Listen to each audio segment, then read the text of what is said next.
Dengan izin Allah, saya berdiri di tempat ini. Saya tidak pernah bermimpi bisa berdiri di gedung yang sangat terhormat ini. Bukan cuma terhormat, dengan penuh kemuliaan. Dan hebatnya lagi, dengan izin Allah, duduk bersama semeja dengan saya para tuan-tuan guru di depan saya, para pimpinan pondok pesantren. Padahal saya tidak pernah mondok. Satu-satunya pesantren yang pernah saya ikuti, pesantren kilat. Siapa yang tidak kenal kemasyhuran, disegani pesantren modern Gontor. Dan di tempat ini saya duduk bersampingan dengan beliau. Allahu Akbar. Allahu Akbar. Ibu bapak saudara-saudara sekalian, kenapa saya berdiri di sini? Bukan karena saya pintar, tapi sayalah barangkali yang paling banyak followernya.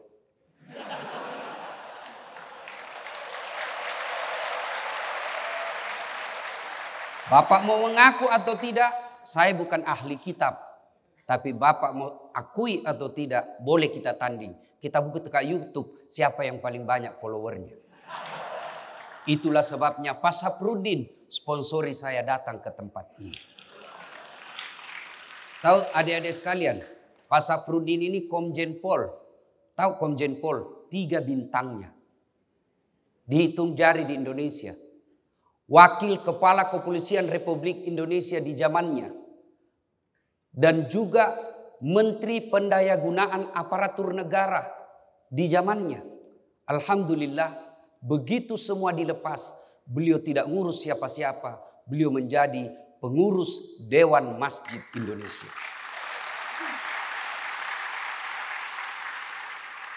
Poin kedua, kenapa kita harus cinta Indonesia? Saya diundang ceramah ke Jepang, tentu dengan tetap bahasa Indonesia. Begitu saya landing pukul 8 pagi, di jalanan sepi. Warung-warung sepi. Saya tanya yang ngantar saya, kemana ini semua orang Jepang? Sudah berada di kantornya. Wih, hebat orang Jepang. Jam 8 sudah pada di kantor. Saya kagum, disiplin. Begitu saya pulang, samping saya orang Jepang. Begitu landing di Indonesia, apa dia katakan? Nyaman Indonesia. Jam 10 masih berkeliaran di warung kopi. Berarti nyaman tidaknya tergantung sudut pandang kita. Siapa yang tidak mengakui alam raya Indonesia? Dari Sabang sampai Merauke saya ceramah. Saya yakin Indonesia paling nyaman alamnya. Orang Jepang berkata, kamu orang Indonesia 1 baju cukup. Kami harus 4 baju. Lain baju ketika musim gugur. Lain baju waktu musim salju, lain baju kami waktu musim hujan. Kamu hujan kemarau, boleh kau pakai musim hujan, boleh kau pakai musim kemarau. Orang-orang Amerika, Eropa, Afrika, Australia datang ke Bali hanya untuk lihat apa? Lihat sawah yang bersusun-susun. Tunjukkan saya di kabupaten Indonesia yang tidak ada sawahnya. Kalian cuma keluar dari rumah, sawah sudah menghijau. Kalian pergi ke Saudi Arabia, begitu mau landing, lihat padang pasirnya. Lihat gunungnya, coklat. Alhamdulillah kita hijau. Belum lagi budayanya. Orang Jawa lain budayanya. Orang Badi lain budayanya. Orang Papua lain budayanya. Orang Bugis lain pula budayanya.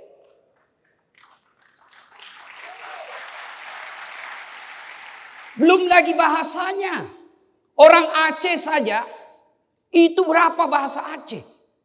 Anda landing ke Sulawesi Selatan, lain bahasanya orang Bugis. Lain bahasanya orang Makassar. Lain bahasanya orang Toraja. Lain pula bahasanya orang Mandar. Begitu Anda ke Jawa, monggo. Matur nuwun. Inggi. Jenengi siopo. Anda ke Bandung, lain lagi. Matur nuhun. Subhanallah. Jangan ajari kami soal toleransi. Indonesia lah yang paling hebat berbicara soal toleransi.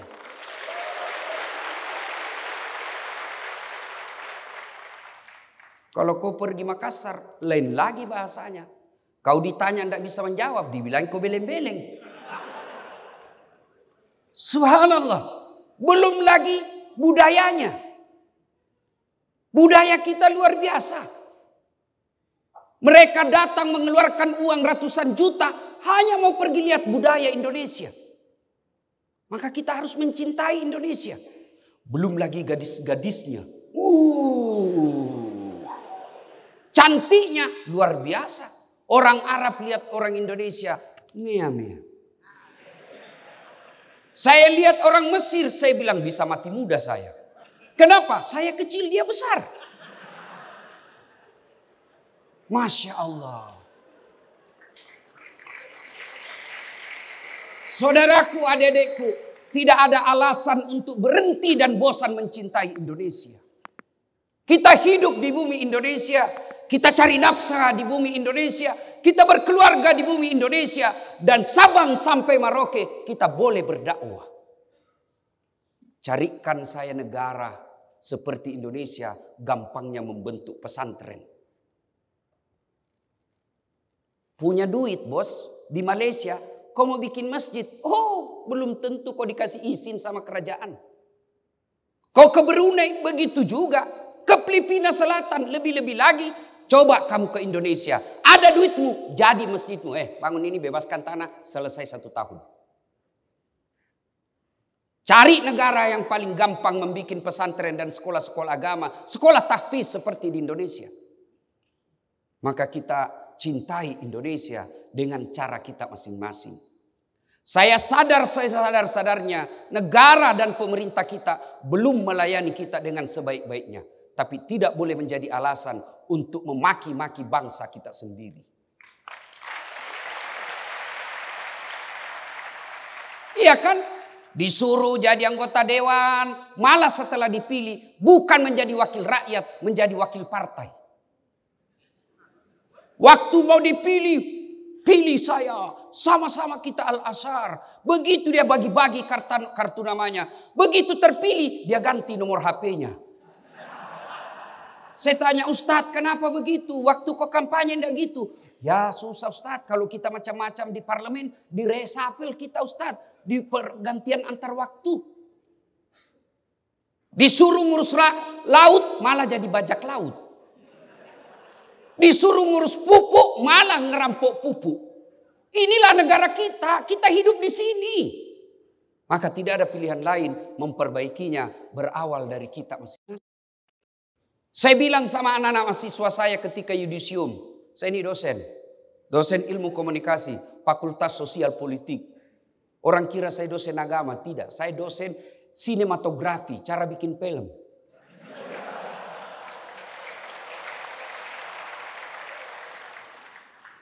Adik-adik sekalian, kamu tidak usah cita-cita jadi pegawai negeri.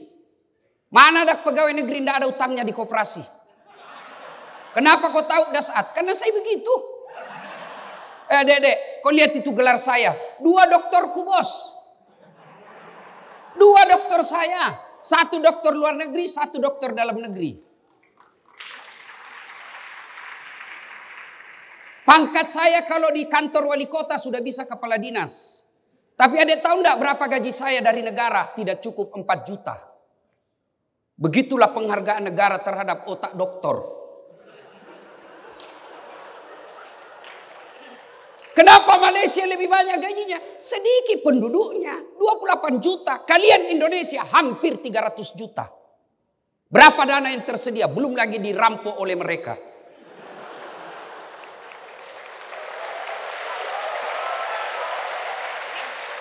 Tapi tidak menjadi alasan buat saya untuk berhenti mencintai negara saya. Saya hidup di sini. Maka saya sampaikan adik mahasiswa, kau tidak usah cita-cita jadi pegawai negeri. Mau memperbaiki negaramu tidak bisa kau dari jalan. Tidak bisa kau memaki-maki dari mimbar. Kau masuk parlemen. Kau pulang negaramu jadi anggota DPR. Masa 5 tahun kau tidak bisa dapat suara 1.500 orang? 1.500 orang kau dapat suara, kau sudah bisa menjadi anggota DPR tingkat kabupaten. Sudah dari tingkat kabupaten kau dapat 2.000 suara terbanyak, bisa kau jadi ketua partai. 5 tahun kau ketua partai, tahun depan 5 tahun berikutnya kau menjadi wakil bupati. Bupati, sudah kau jadi bupati, amalkan ilmu dari Al-Azhar. Kau cuma teriak-teriak di jalan Allahu Akbar sambil kau melempar. Dari mana kau belajar Allahu Akbar melempar? Ayo, cintai negaramu, kembali kalian jadi kau pejabat. Jadi pedagang-pedagang yang mengangkat harkat dan martabat Islam. Jadi kau jenderal seperti Pak Saprudin.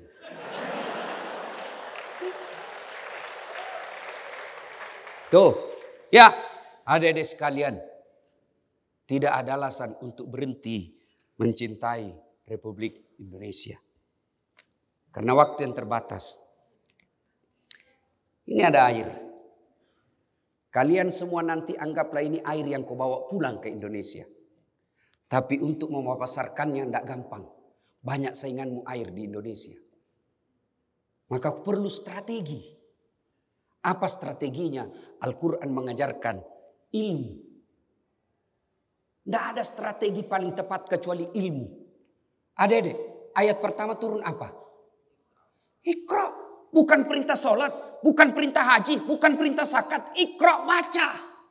Apa yang kau baca? Baca tentang menjual ini. Baca tentang memasarkan ini. Kalian adalah pemasaran. Dan ketika berbicara pemasaran, tidak ada ilmu yang harus Anda kuasai. Yang utama dan pertama, ilmu komunikasi. Dakwah itu komunikasi. Mengajar itu komunikasi. Mengajar itu komunikasi. Dan tidak ada contohmu sebaik-baik contoh. Bukan Dasat Latif, bukan yang ada di depan itu. Siapa? Muhammad sallallahu alaihi wasallam. Adik-adik tahu kan? Tidak usah saya ajari kamu. Kau lebih pintar semua dari saya. Muhammad ditahirkan di tanah Mekah. Waktu itu 4 Tuhan orang Mekah, Pak. 4 Tuhannya orang Mekah waktu itu. Datang Muhammad, 1 Tuhan tidak nampak pula. Bayangkan. Mendarah daging mereka 4 Tuhannya. Lalu datang Muhammad. Hanya 1 Tuhan. Tidak kelihatan pula. Tidak masuk di akal mereka. Tapi berhasil membalik semua itu. Padahal Nabi tidak ada sponsornya. Tidak ada tim suksesnya. Tidak ada partai penyokongnya.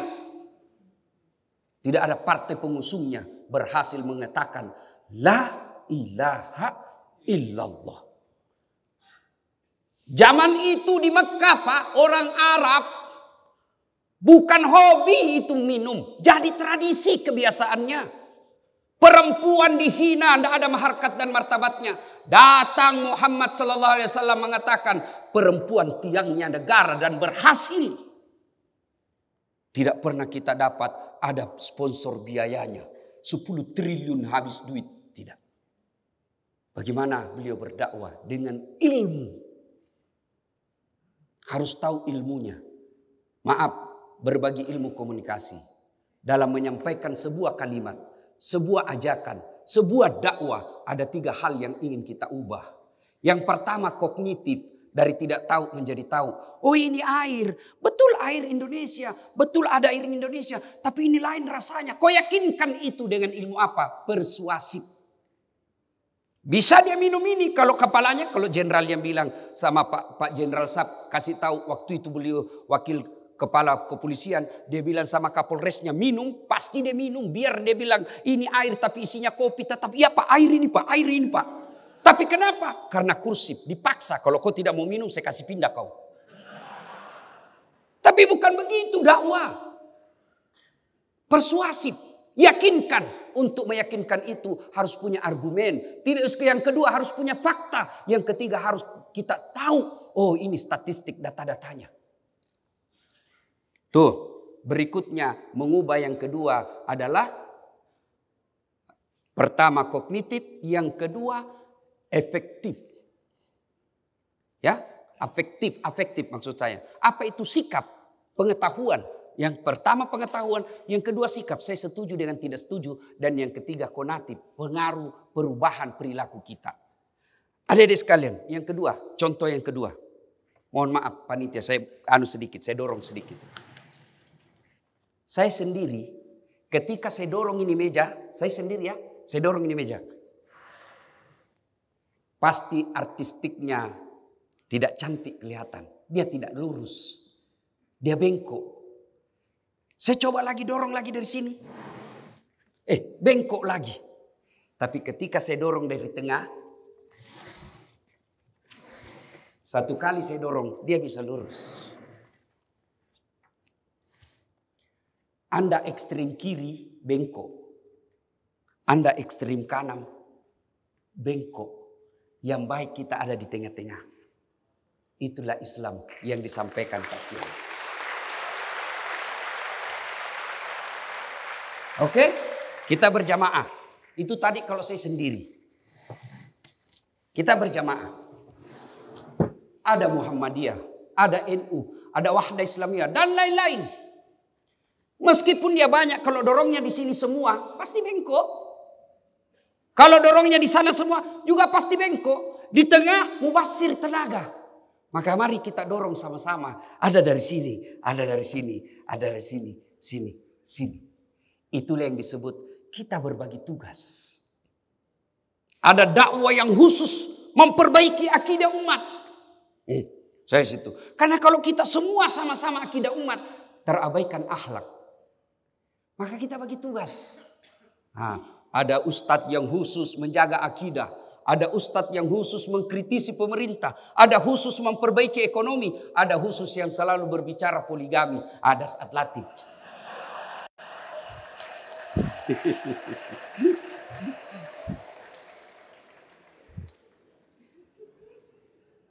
Berikutnya, adik-adik sekalian. Yang paling penting strategi ke depan, penguasaan media. 2006 awal, saya mulai dikenal dakwah. Itu pun karena saya mengganti penceramah. Mulai dikenal. Saya waktu itu belum punya akun. Keliling-keliling. Tapi yang ceramah undang saya hanya komunitas Bugis. Paling banyak Kalimantan Timur, Kalimantan Utara. Sebagian Malaysia, Sabah, Sarawak. Hanya dari situ, habis waktu. Nah, adik-adik sekalian, waktu itu saya berdakwah tanpa media, tanpa akun, tanpa medsos, terbatas yang mendengar saya. Datanglah Ustadz Abdul Somad waktu itu ke Makassar, seingat saya di penghujung akhir 2017. Kameramennya orang Bugis. Orang Bugis kan kemana-mana saya ketemu Pak. Saya ke ceramah, Sabah Sarawak banyak orang Bugis. Saya pergi ke Singapura, Bugis Street. Saya pergi Kalimantan Biduk-Biduk, banyak orang Bugis. Saya pergi Sumatera, Tanjung Jabung Timur, banyak orang Bugis. Begitu saya sampai ke penjara, banyak juga orang Bugis. Di sini juga ternyata banyak juga orang Bugis. Nah, ketika itu saya tidak populer secara nasional. Akhirnya saya bikin akun media sosial. Alhamdulillah. Meskipun belum cukup 3 tahun. Dengan izin Allah, penonton terbanyak sekarang konten dakwah Das'at Latif Channel. Sekarang penonton saya tidak usah sebut namanya, yang lebih dulu populer dari saya, penontonnya baru 103 juta. Di atasnya sedikit 138 juta. Paling atas 193 juta Das'at Latif. Kenapa? Karena saya mengamalkan yang saya sampaikan tadi. Jangan suka menghina, jangan memaki, jangan menghina, jangan menyakiti, apalagi menyebarkan berita kebencian karena tidak pernah diajarkan oleh Rasulullah Muhammad sallallahu alaihi wasallam. Demikian fastabiqul khairat. Assalamualaikum warahmatullahi wabarakatuh.